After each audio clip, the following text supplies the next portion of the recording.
શું એક હોટલની અંદર સર્ચ કરવામાં આવ્યું હતું ત્યારબાદ એક જે બેંક એકાઉન્ટ છે તે બહાર આપવાનું આખું કૌભાંડ બહાર આવ્યું હતું.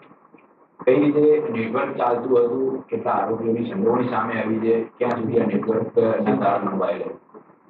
અમને જે ઇન્ફોર્મેશન મળી હતી એમાં એક હોટલની અંદર શંકાસ્પદ લોકો ભેગા થતા હતા અને એમાં એક પાસાનો વોન્ટેડ આરોપી પણ હતો અને એક આખું રેકેટ ચાલતું હતું જેમાં સિમ કાર્ડ અને બેંક એકાઉન્ટ આ લોકો ફેક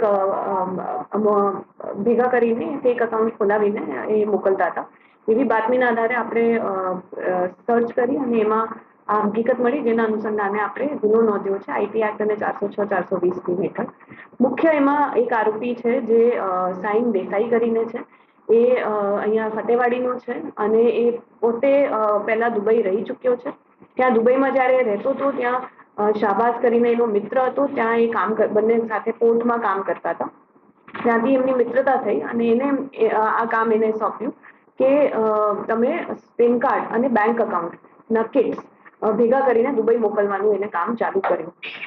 એને પોતે એની સાથે સાથે એક ભૈલુ ખાન કરીને છે, એ પણ અહીંયા ફતેવાડીનો રહેવાસી છે. એને એ કામ સોંપતો હતો. ભૈલુ ખાનનું કામ હતું કે લોકોને અલગ અલગ ગુજરાતના ભાગથી મોરબી, હળવદ ને બધી જગ્યાએથી લોકોને ભેગા કરવાના, એમના નામના સિમ કાર્ડ અને બેંક એકાઉન્ટ ખોલાવાના કિટ દ્વારા. જે સિમ કાર્ડ હતા એ પ્રી એક્ટિવેટેડ સિમ કાર્ડ, એટલે બ્લેન્ક સિમ કાર્ડ અહીંયાથી દુબઈ મોકલવામાં આવતું હતું.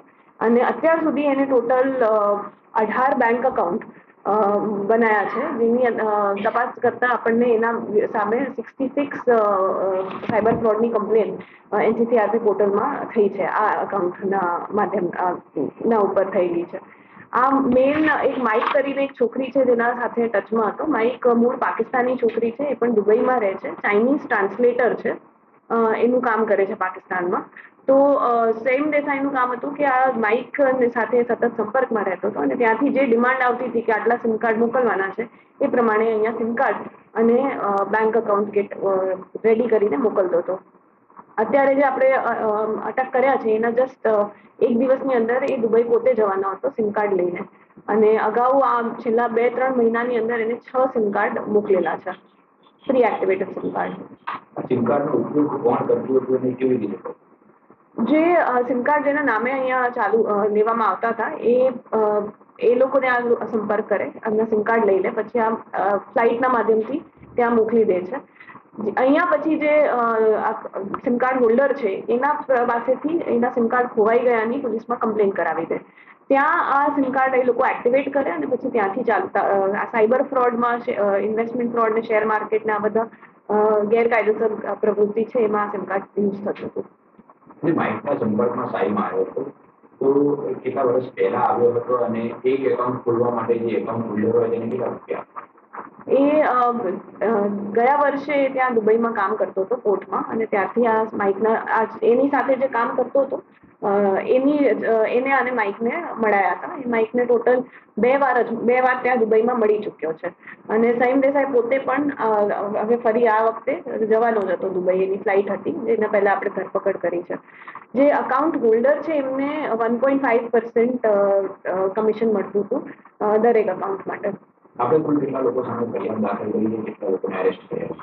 આપણે 4 આરોપીને અરેસ્ટ કર્યા છે. એમાંથી એક સાઈમ દેસાઈ છે, એક ભૈલુ ખાન છે, એક જે આરોપી છે એ આફતાબ દસાડિયા કરીને છે, એ પોતે પણ એક જીએસટી કેસની અંદર એની ધરપકડ થયેલી છે, 15 દિવસ એ જેલમાં પણ રહ્યો હતો.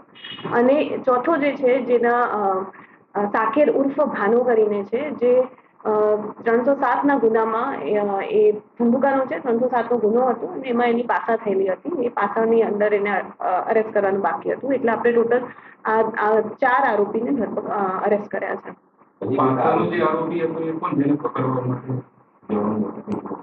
સાકિર ઉર્ફ ભાનો એ પાસાનો આરોપી હતો, એ પણ ત્યાં બેઠો હતો, એ પણ આમાં ઇન્વોલ્વ હતો.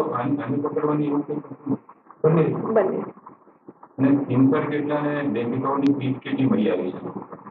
આપણે 2 બેંક એકાઉન્ટની કિટ આની પાસેથી અત્યારે મળી છે.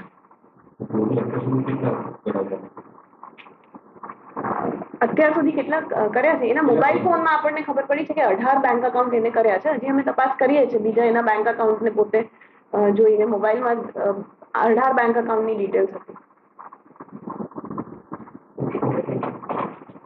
ઓકે.